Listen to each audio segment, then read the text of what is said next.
y con el objeto de que se encuentre en el estado en el que yo la recibo. Pongamos el ejemplo de un bien inmueble. Tengo una propiedad, la doy en usufructo a otra persona y esta otra persona tiene que conservarla en el mismo estado. Puede sembrar, por ejemplo, naranjas, puede sembrar manzanas, puede sembrar cualquier cosa y beneficiarse de esos frutos. ¿Sí? Yo se la doy a 1 año, o a 2 años, no sé, o a 5. Eso dependerá mucho de las circunstancias de la negociación. Y todo lo que él haya sembrado, que sean frutos permanentes y que no quiera quitar los árboles, serán beneficio mío de la propiedad cuando termine el plazo por el cual yo le entregué en uso y que se beneficiara de los frutos de mi terreno. Una vez, puede ser que en el contrato se estipule que me lo dejará limpio como yo se lo entregué. O puede ser que en el contrato dijera, bueno, si hay árboles permanentes que fueron sembrados y crecieron y yo no tengo ninguna limitación, los recibiré como bienes propios, como adición. ¿Sí? Ese es un típico usufructo. El usufructuario, o sea, aquí hay dos personas, el usufructuario y el usufructuante. El usufructuario es el que recibe la cosa y el usufructuante es el que se beneficia de entregarlo. ¿Sí? El usufructuario deberá cuidar debidamente la cosa, o sea, quien lo recibe, que no es el propietario, debe de cuidar la cosa y devolverla en el momento en que vence el contrato, sin haber alterado la naturaleza del bien, ¿sí? No cambiarle su vocación, no cambiarle su estructura, ya que, de ser así, terminaría el usufructo. El usufructo también podía terminar por varias causales. ¿Cuál es la principal causa de que termine un usufructo? Bueno, la muerte del usufructuario, o sea, quien lo recibe muere y se acabó el usufructo, ¿no? El contrato. 2, cuando aparezca la capitis de minutio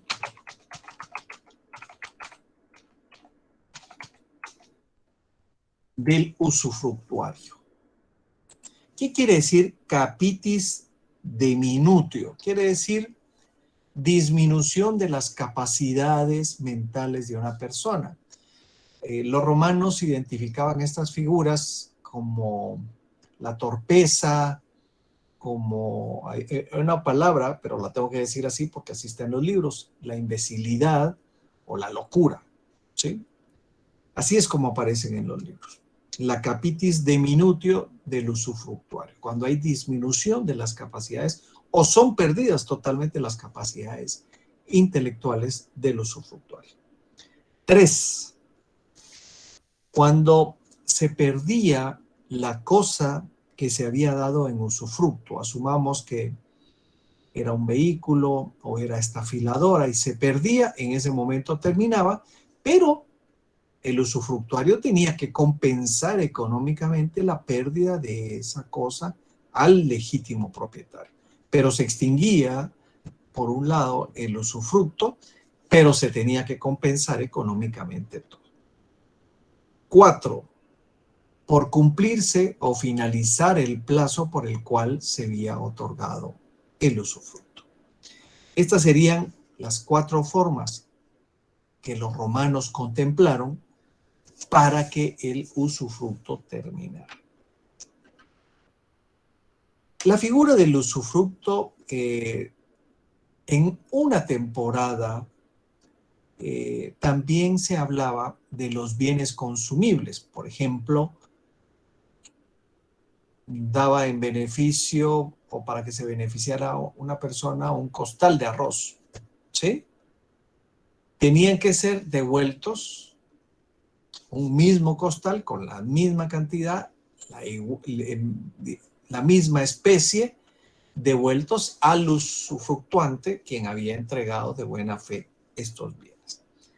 Esto fue muy en el principio porque pues esta figura cambió a casos más específicos como el depósito, que es una figura por las cuales se recibe un cierto producto y se tiene que volver, si se consumió, uno igual. Pero ya fueron otras figuras que luego cambiaron en el sistema romano. También dentro de los distintos legados o los procesos sucesorios, también existía alguna figura que tenía que ver con el usufructo, cuando se entregaban temporalmente algunos bienes con el objeto de ser devueltos en igual especie, igual cantidad y en un tiempo prudencial. También se daba esta figura en los legados. Esa es lo que comúnmente conocemos con el usufructo en derecho romano. En el derecho actual, pues el usufructo en Guatemala se refiere a bienes inmuebles. Estos son bienes inmuebles en donde una persona que no es el propietario puede verse beneficiado por el uso de ciertos bienes inmuebles por determinado tiempo, o también hay contratos en donde se determina que hasta que fallezca, ¿no? Es muy común hacer cuando los padres quieren dejarle a algún hijo, le ponen la propiedad a nombre del hijo, pero ellos se reservan el usufructo, o sea que ellos pueden seguir utilizando la propiedad durante el tiempo que ellos vivan y se extinguirá hasta que ellos mueran o que ellos voluntariamente extingan el usufructo, ¿verdad? Pero eso es lo comúnmente que se hace.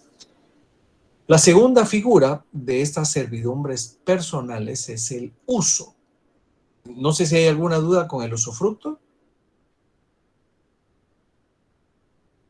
¿No? No, licenciado, todo está claro, gracias. Bueno, muchas gracias. Génesis, el origen de la vida. Bueno, uso. ¿Qué es el uso? El uso es la facultad de disfrutar una cosa de ajena pertenencia para satisfacer necesidades y los requerimientos del usuario, ¿sí? Usuario es quien se beneficia del uso, ¿sí? Esta figura del uso se extingue por las mismas formas del usufructo, ¿sí? Que serían, en primer lugar, por la muerte, segundo lugar, por la capitis de minutio, tercer lugar, por la pérdida de la cosa, y en cuarto lugar, por cumplirse el plazo fijado para dicho contrato. O sea, se extingue por las mismas, exactamente las mismas situaciones que el usufructo. El usuario goza de el beneficio de los bienes que entrega en uso y la persona que los entrega se beneficia con cierto pago, ¿sí? Porque casi todos estos contratos eran onerosos, y en el caso de que se perdiera o que se extinguiera o se acabara la cosa que fue objeto de darle para que lo usara, existía una reparación y el usuario se responsabilizaba directamente del buen cuidado del bien. Por lo tanto, había una reparación del objeto, podía haber una indemnización de daños y perjuicios, además de pagar el objeto mismo. ¿Ok? Pero la situación es exactamente lo mismo. ¿Cuál es la diferencia entonces entre el usufructo y el uso? Bueno, que el uso servía para satisfacer necesidades personales del usuario, mientras que el uso el usufructo, perdón, mientras que el usufructo era para beneficiarse económicamente con los frutos que produjera el bien de ajena pertenencia. O sea, esa era una diferencia muy clara entre el uso y el usufructo. Hoy en día, en nuestro sistema, el usufructo es para bienes inmuebles y el uso es para bienes muebles, ¿sí? También hay algunas situaciones por las cuales se puede usar el usus, sí. Sí, este sería el usus, el uso, es el uso. Sí. Así es, Scarlett. Bueno, en el caso del tercero. Disculpe, ¿usted me podría solo de repetirme la descripción del uso? Dice facultad de disfrutar de una cosa ajena para satisfacer. Una necesidad o un requerimiento personal del usuario. Gracias. Ok. El derecho de habitación. Esto es otro tipo de derecho personal dentro de las servidumbres personales. Y el derecho de habitación era una servidumbre típica, eso era una característica, era típica, como un uso limitado y se concretaba a la utilización de una habitación específica. No aparecía en la historia cuál debiera de ser la medida o la estructura de esa habitación, ¿sí? Como podía ser una habitación muy grande, podía ser una habitación muy pequeña. Esto dependía mucho de las circunstancias por las cuales se está dando el uso de una habitación. ¿Cómo se constituía este derecho de habitación? Bueno, se constituía por las mismas formas del uso, ¿sí? Y se extinguía por las mismas causas del uso, al igual que el usufructo. En la época justinianea, que fue la última, se permitió al beneficiario del uso de derecho de habitación, se permitió al beneficiario el poder alquilar o dar en alquiler la habitación a una tercera persona. Situación que de alguna forma era muy similar al usufructo, porque el derecho de habitación podía traspasarse a una persona, a una tercera persona, a través de una figura de alquiler. Sin embargo, pues era un típico usufructo de una habitación, ¿sí? Ese era. Y la cuarta forma de servidumbre personal era el operae servorum.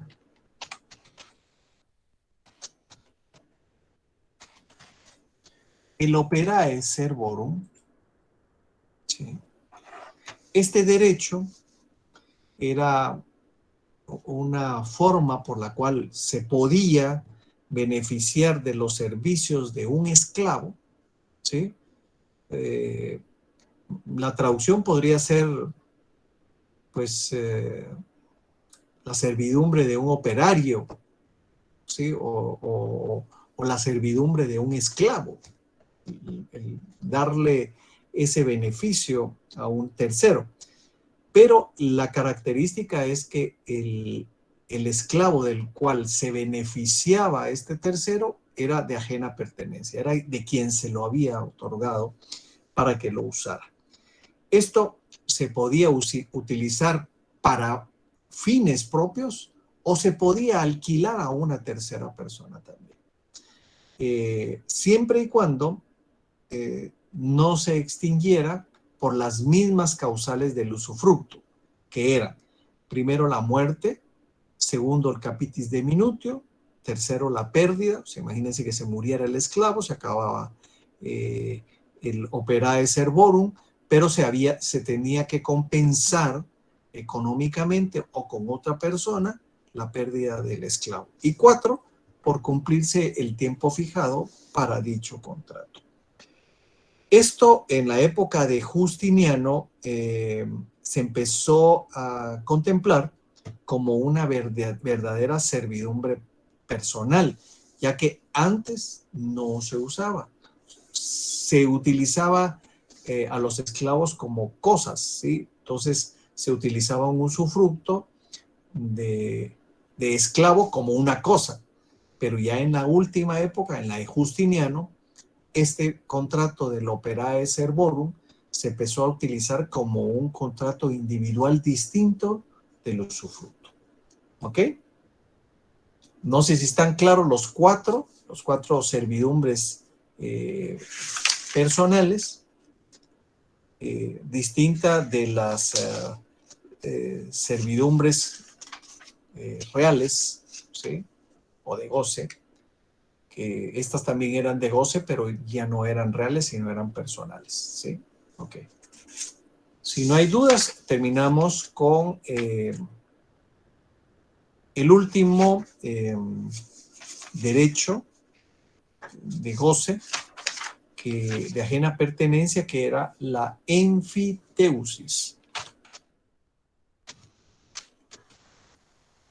Esta figura, como les decía al inicio de la clase, ya no existe en nuestro sistema del derecho civil, porque cayó en desuso, es una figura un poco anacrónica, un poquito vetusta,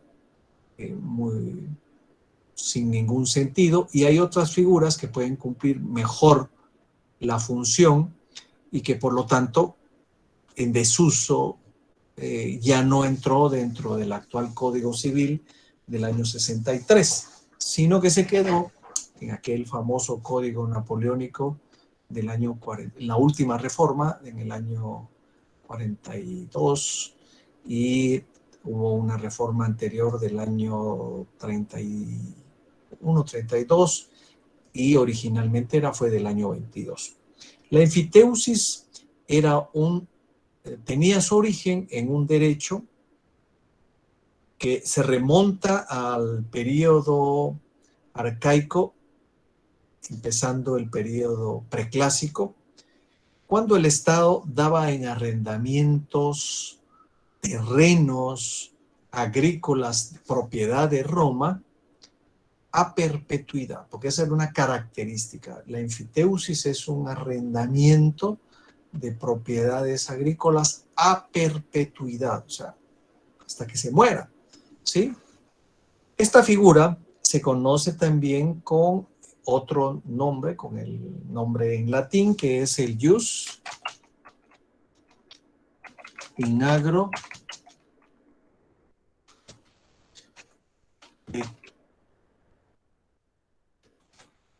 vectigali. El jus in agro vectigali, así era como era conocido también. En el Imperio Bizantino, o sea, de los orientales, cuando Roma, se recuerdan que Roma empieza a conquistar tantos territorios, llega a Bizancio y pues ahí se crea una ciudad, después con el tiempo se llamó Constantinopla, que era la capital del Imperio Oriental Romano, y todo lo demás era la Roma clásica, Roma y Constantinopla, pero el Imperio Bizantino, ¿sí?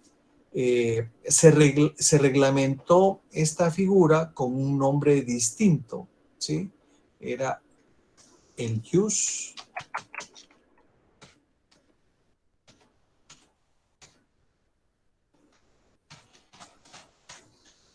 enfiteuticum, y funcionaba exactamente lo mismo. ¿Qué era lo que se pagaba por utilizar o que me dieran a mí el arrendamiento en forma perpetua? Lo que pagaba yo era, si yo era el que me beneficiaba, pagaba un canon anual, que era una anualidad, pero era un pago anual, se le conocía con el nombre de canon anual. Era una cantidad muchas veces simbólica, porque el Estado no subsistía, no ganaba mucho en eso, sino era única y exclusivamente para tener el control de la tierra. que la persona que lo usara no estuviera en la plena disposición de que podía vender o dividir esa propiedad porque era del Estado. Era un tipo de alquiler a perpetuidad. Por lo tanto, en el siglo V se junta tanto el jus agro vectigali con el jus emphiteuticum y pasa a formar una sola figura que se llamó enfiteusis. Esta enfiteusis se hace extensiva a terrenos también particulares, o sea que el particular también podía dar a perpetuidad terrenos de su propiedad. Esta enfiteusis se convirtió con el tiempo en un derecho de disfrutar una finca o una propiedad o un terreno con toda la plenitud posible, sabiendo que no era de su propiedad. Heidi, ¿cómo se escribe qué? ¿Cómo se escribe qué, Heidi?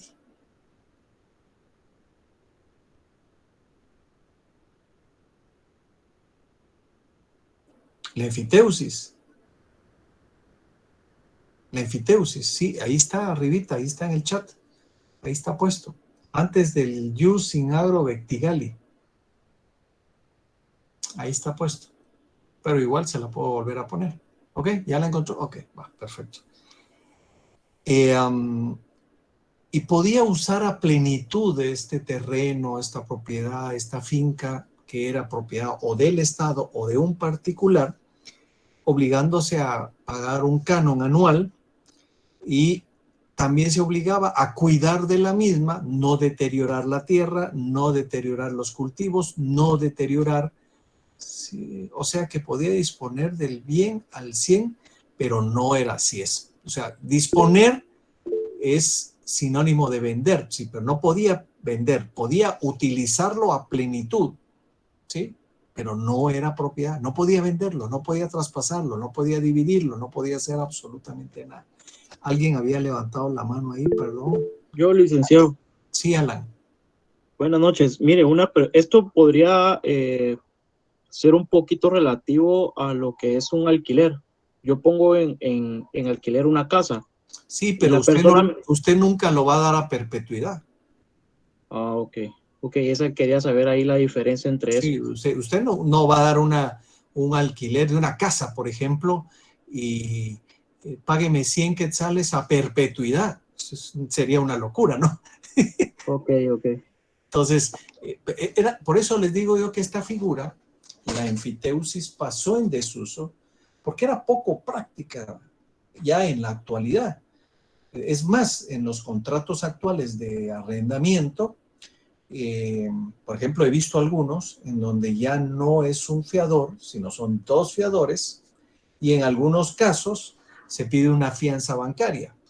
Y en algunos casos también se establece en el mismo contrato que cada año subirá un porcentaje igual al 4%, que es el desgaste de la moneda en forma anual, y se irá incrementando automáticamente sin necesidad de absolutamente nada. O sea que ya uno, cuando ya entra en el contrato, ya sabe, si llenó los dos fiadores, hizo su fianza bancaria, ya sabe que cada año la renta va a subir un 4%. Y eso es automáticamente, ¿sí? ¿No? Entonces, eso es como vender los derechos de posesión a plazos.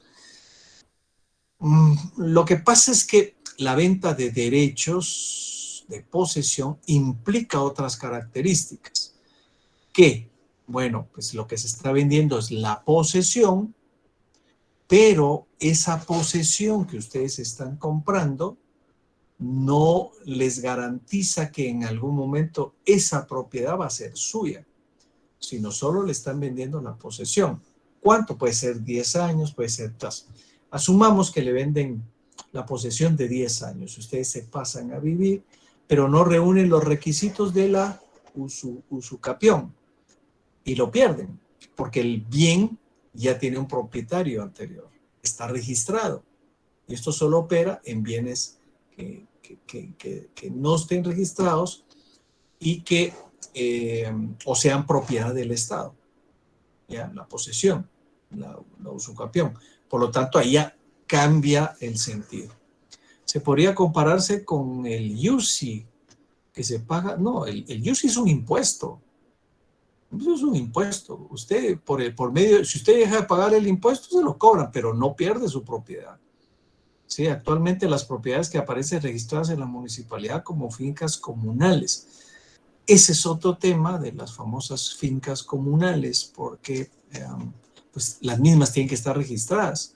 Si no están registradas, pues no tiene ningún sentido que se les denomine fincas comunales. No, el UCI es un impuesto, no es un derecho real de ningún punto de vista. Ustedes pagan el UCI y se acabó. Eso es, ustedes pagan el UCI para contribuir con los gastos, con el funcionamiento de las municipalidades y se acabó. ¿Los contratos de venta de casa entra como usufructo? No. El contrato de venta de casa es un contrato de venta de casa. El usufructo es un contrato totalmente distinto. Un contrato usufructo, pues aquí estamos regresando ya al usufructo, ya no estamos hablando de enfiteusis. El usufructo es, por ejemplo, yo soy dueño de una propiedad y la tengo sin darle un destino. Es un terreno de una caballería, por ejemplo. Y viene una persona y me dice, mire, deme en usufructo y yo le voy a pagar anualmente el 50% de lo que me vea beneficiado de los bienes, de los frutos. Voy a sembrar en esa caballería, voy a sembrar árboles de manzana. Cuando yo venda la manzana cada año, la mitad de lo que yo pueda vender es suyo. Ese es el pago del usufructo. ¿Sí? Así es como opera el usufructo. Pero un contrato de venta de casa es eso, un contrato de bien inmueble, punto, nada más. Vamos a ver los contratos cuando veamos esa parte dentro del derecho romano. ¿Ok? Génesis. Solo una duda, licenciado. El enfiteusis no era hereditario, o sea, no se podía, como digamos que un papá pues hacía uso de este derecho, no se lo podía establecer ese derecho si él estaba beneficiado con un contrato de enfiteusis a perpetuidad, podía trasladarlo a sus hijos y a sus nietos. Perfectamente. Ok. Gracias. Perfectamente. Ok. Muy buena pregunta, porque eso era parte de lo que tenía que explicar. Ok, bueno. Si no hay más preguntas, seguimos a la siguiente figura, que eran los derechos reales de garantía. Aquí encontramos dos figuras y con eso terminamos la clase. Ya vieron que no era muy tardada. El primer derecho de garantía, bueno, eran dos nada más, ¿sí? El primero era la prenda, ¿sí? O la pignus, ¿sí? Y la segunda era la hipoteca.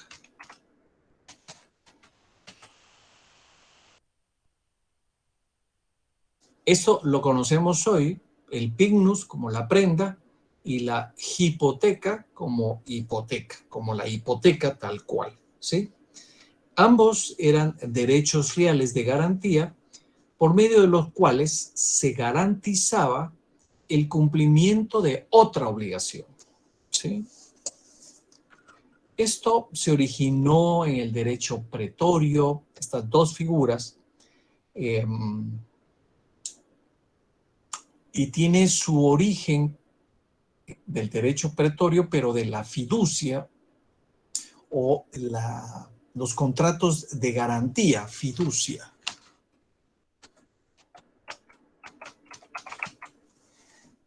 La fiducia era una figura por medio de la cual las personas garantizaban con su palabra, con sus bienes o con su familia el cumplimiento de ciertas obligaciones.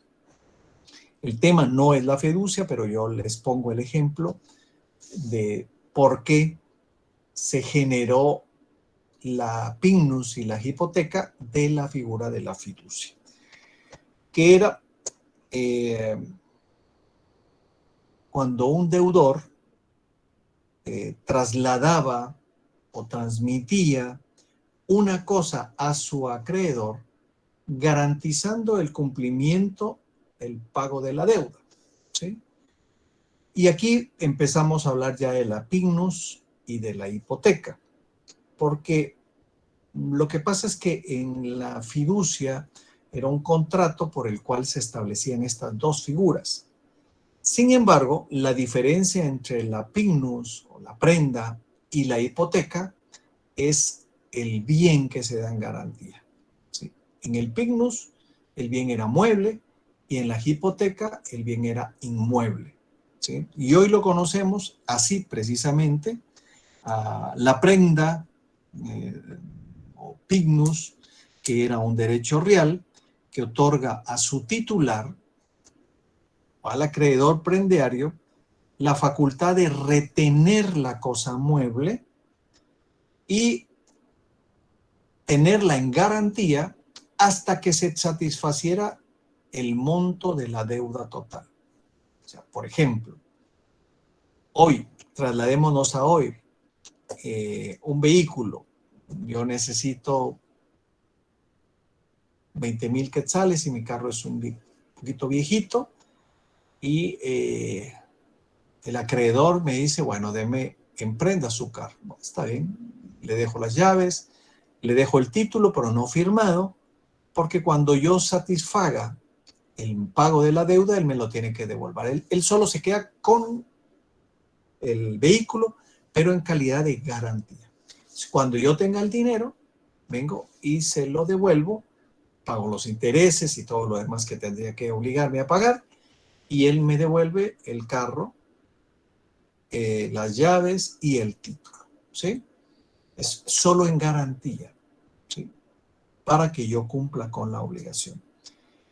En el caso de la hipoteca, funciona exactamente igual, solo que en este caso la garantía es un bien inmueble, ¿sí?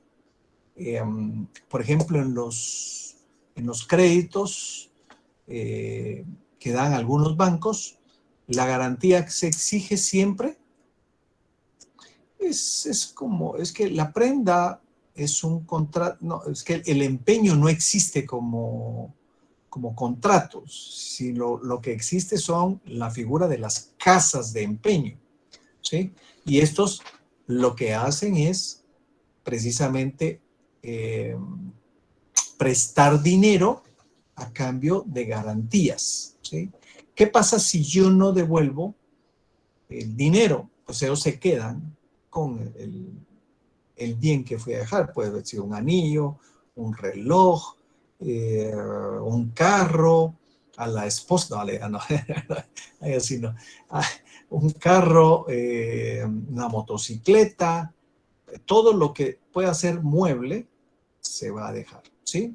Y entonces estos le entregan a uno un dinero en base a una evaluación, y cuando yo tenga el dinero, siempre que cumpla dentro del plazo establecido, si no estoy mal, son 6 meses en algunas casas de empeño, yo tengo que ir a devolver el monto del dinero con los intereses correspondientes. Si lo regreso, me tienen que devolver mi propiedad. Si yo me paso un día, ya no me devuelven la propiedad, aunque yo tenga el dinero. ¿Ok? Entonces, en el caso de las hipotecas,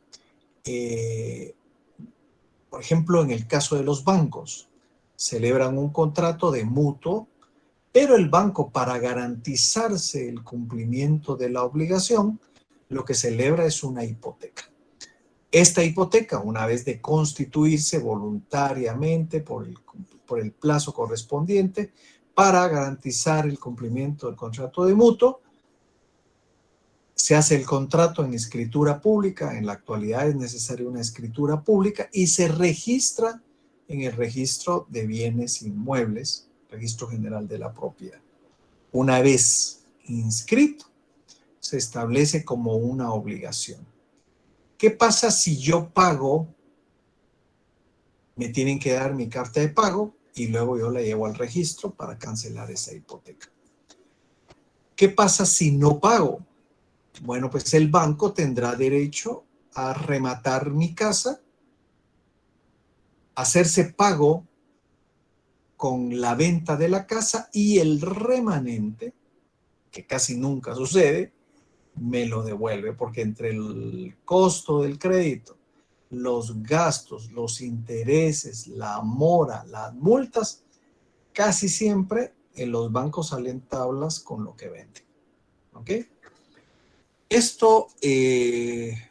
Estas dos figuras funcionaron muy bien en el derecho romano y podía constituirse a través de distintas formas, tanto la hipoteca como la prenda, o el pignus o la hipoteca. Podía constituirse, o sea, formalizarse, primero, a través de un contrato. Existen contratos de hipoteca, existen contratos de prenda, pero casi todos estos son dependientes de una obligación principal. Por ejemplo, el caso de un contrato de mutuo, en donde una persona le presta a otra, entonces el accesorio podría ser la hipoteca si es una cosa mueble, o el accesorio podría ser una prenda, pero una prenda si es mueble y una hipoteca si es inmueble. Eso sería lo accesorio, ¿sí? Pero casi siempre dependen de un contrato principal, ¿sí? Casi siempre estos contratos de prenda o hipoteca son accesorios o son dentro del contenido del contrato una cláusula o dos o tres cláusulas a lo sumo, ¿sí?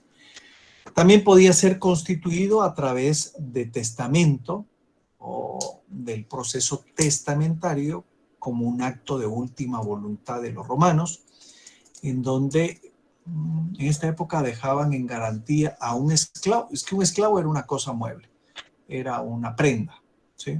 Podía dejar un esclavo o un esclavo y toda su familia, o sea, todos los hijos. En ese tiempo, pues los esclavos no se podían casar, o sea, pero podían tener su pareja y obviamente tenían prole, pero todos estos pertenecían en propiedad al paters familia. Entonces el paters familia sí podía dar en garantía un esclavo o la familia del esclavo o una esclava, dependiendo de las circunstancias, ¿ok? Dos, estaba hablando del testamento, cuando una persona podía establecer a través de un testamento la constitución de una prenda o una hipoteca a favor de una persona o trasladar ese tipo de obligaciones a sus hijos, ¿sí?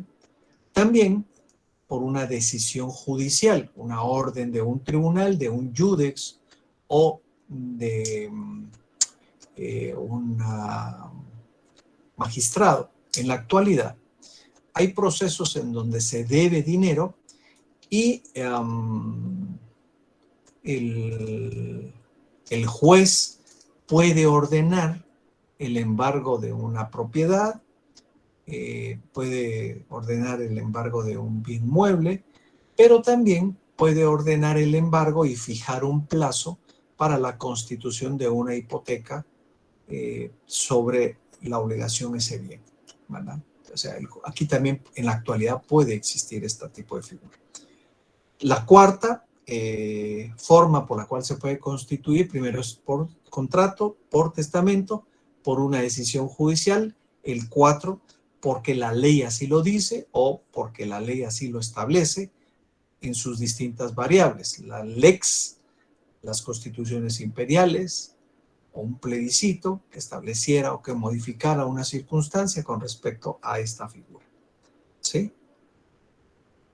¿Cómo se podía extinguir la hipoteca y la prenda? Bueno, se extinguía por el pago de la extinción de la deuda, ¿sí? Si se pagaba parcialmente, podía seguir subsistiendo la prenda o la hipoteca, pero si se pagaba totalmente, se extinguía la obligación.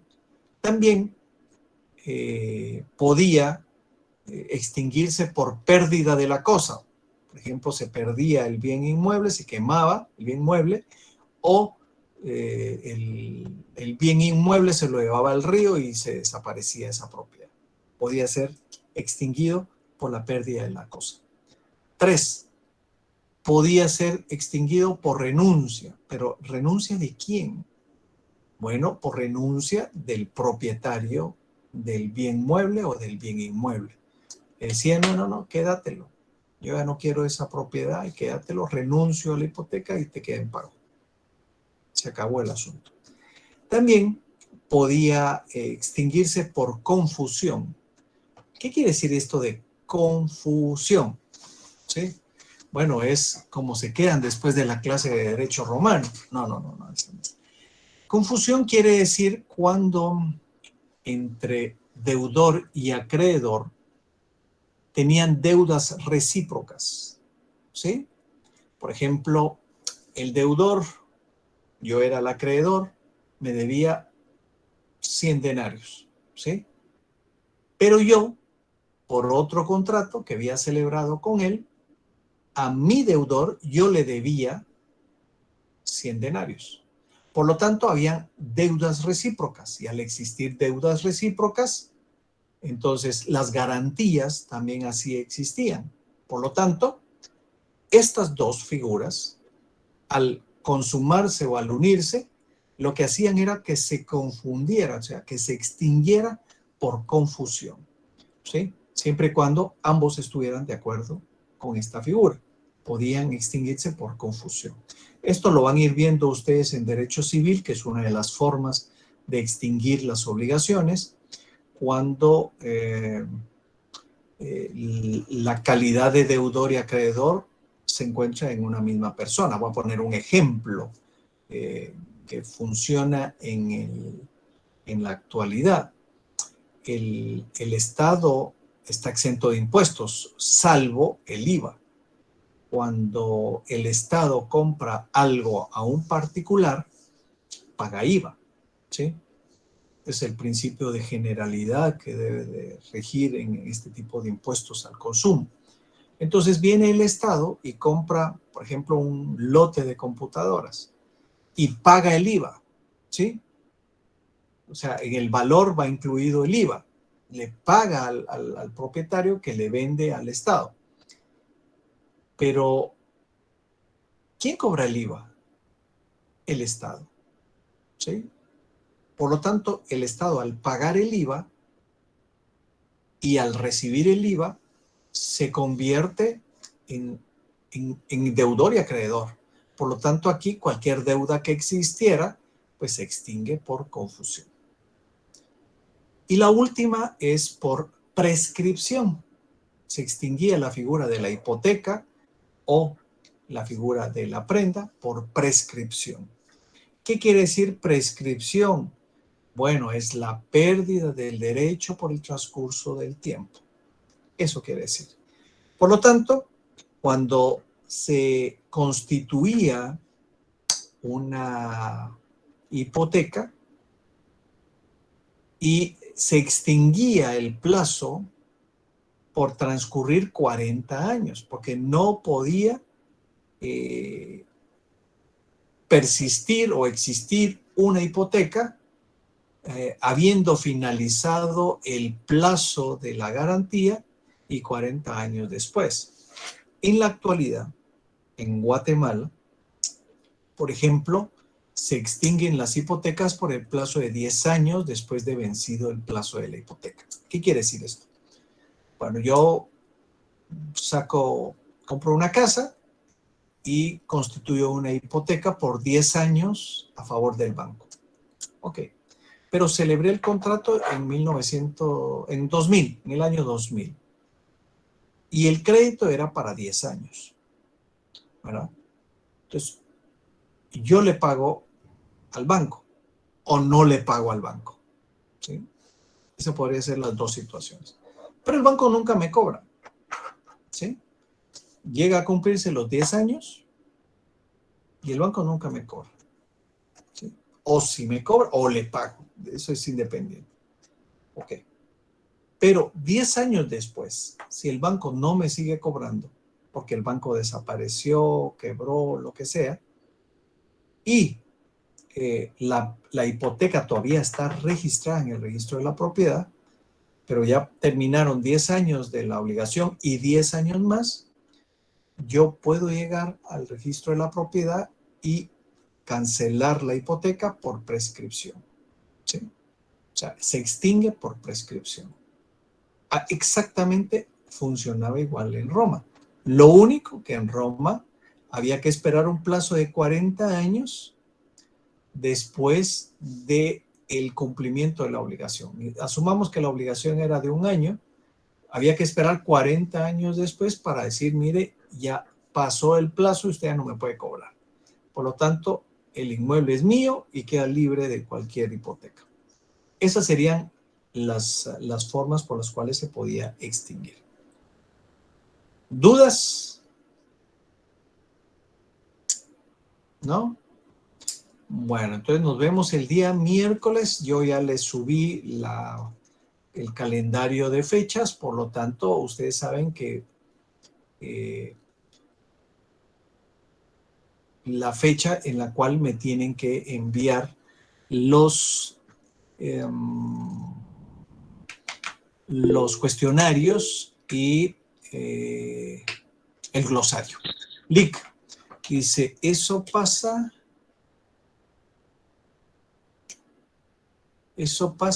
también con las tarjetas de crédito.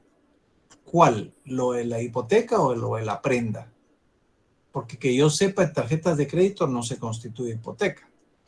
Lo que sí es que pues hay fiadores, pero no se constituye prenda ni hipoteca. Pero sí prescribe del cumplimiento o la exigencia de una obligación. ¿Ok? Randy dice, ¿desde dónde tendremos el parcial? Desde su casa. No, hombre, sí, igual vamos a utilizar el Classroom.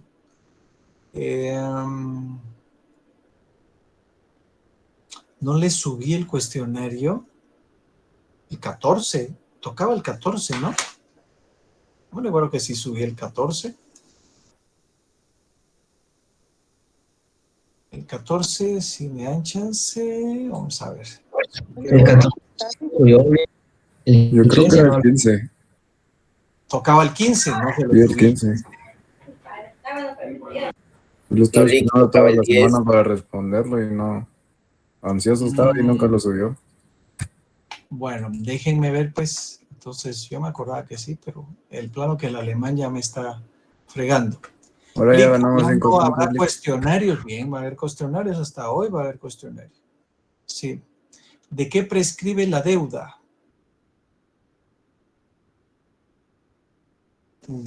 Perdón, Sheila, ¿a qué se refiere? ¿De qué prescribe la deuda?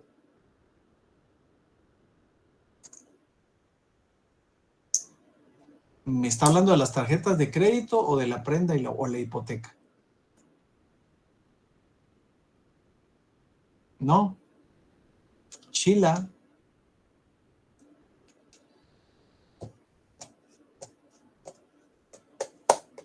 ¿No? Bueno. Entonces, nos vemos. Yo el día de hoy subo el cuestionario. Yo me acordaba que sí había hecho el cuestionario, pero me imagino que no. Me imagino que de plano que no. Pero yo lo voy a revisar ahorita, ¿ok? Bueno. Que tengan buena noche entonces, por favor. Licenciado, disculpe. ¿Cómo podemos enviar los cuestionarios y glosarios? ¿Será por Classroom o va a dar algún correo? No, yo les dije Classroom, desde la primera clase les dije yo. Ah, muy bien, gracias. Y eso ya lo había dicho yo, eso se supone que estaba sumamente claro para que hasta ahorita me estén preguntando por dónde lo van a subir. Bueno. Sí, disculpe, licenciado, gracias. La memoria líquida. Se le borró la memoria. Bueno, ánimo pues, Randy. Cuídense pues. Buena tarde. Feliz noche, licenciado. Feliz noche, licenciado. Adiós, Andreita. Feliz noche, Lick. Feliz noche. Feliz noche, licenciado. Dios le bendiga. Chao.